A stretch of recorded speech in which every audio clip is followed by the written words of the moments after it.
काहिल शेर किसी जंगल में एक शेरनी रहती थी जिसके 2 बच्चे थे।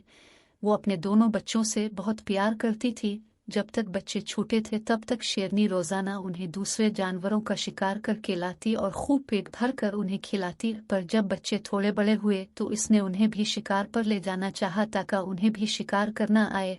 बड़ा बच्चा फौरन तैयार हो गया, लेकिन छोटा कहने लगा, मेरी तबीयत ठीक नहीं है, कुछ दिनों बाद चलूंगा, आज नहीं कल वगैरह जैसे बहाने बनाने लगा। बड़ा बच्चा माँ के साथ शिकार पर जाने लगा। कुछ दिन और बैठ गए पर छोटा बच्चा अब भी शिकार पर जाने के लिए राजी ना हुआ। दरअसल वो बहुत काहिल था। वो सोचता था कि जब बैठे पे खाने को मिल जाता है तो मैं मेहनत क्यों करूं। शेरनी इसको बहुत समझाती कि वो शेर का बच्चा है, इसे अपनी खुराक हासिल करने के लिए जिदोजहद करना होगी वरना सस्ती इसकी आदत बन जाएगी। छोटा बच्चा अपनी माँ की नसीहत को एक कान से सुनकर दूसरे से निकाल देता। वक्त तेजी से गुजरता गया और देखते ही देखते शेरनी के दोनों बच्चे बड़े हो गए। बड़ा बच्चा बहुत फुर्तीला और चुस्त था, उसके बरक्स छोटा बच्चा सुस्त और निकम्मा ही रहा। वो अपनी माँ और बड़े भाई के टुकड़ों पर पिल रहा था। एक दिन जंगल में शिकारी आया और उसने शेरनी को अपनी गोली का निशाना बना दिया।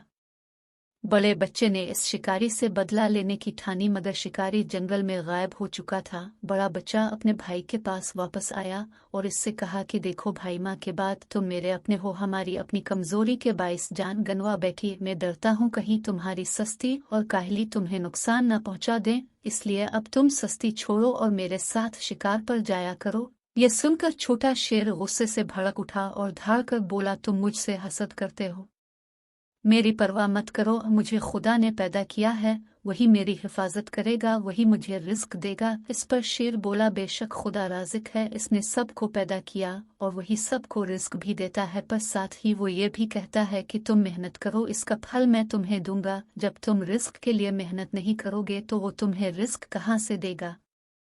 इस पर छोटा शेर बोला, मुझे ये नसीहत देने की जरूरत नहीं, मैं अपना अच्छा बुरा खूब समझता हूँ।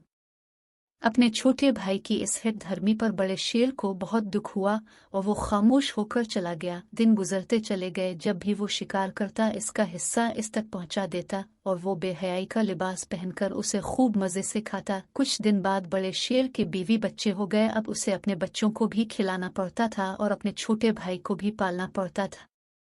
चुनांचे कभी कभी इसके नन्हे नन्हे बच्चे भूखे रह जाते।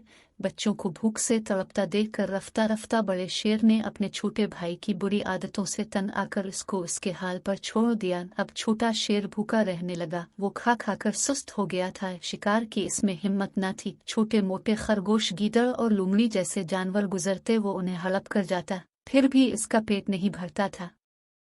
आहिस्ता आहिस्ता वो कमजोर होता गया। एक दिन भूखा चूहा इस शेर के पास से गुजरा। इसने शेर को मुर्दा समझा और उसके कान कतर कतर कर खाने लगा। पेट भरकर चूहा खुशी से अपने साथियों के पास गया और उन्हें खुशखबरी सुनाई। वो सब भी नारे लगाते इस पर चढ़ गए और मनचाहे हिस्से से गोश्त नोच नोच कर खाने लगे। इस तरह ये कमजोर और छोटी सी जंगल की मखलूक जंगल के बादशाह को इबरतनाक अंजाम तक ले गए। सच है, काहिल का हश्र हमेशा बुरा होता है।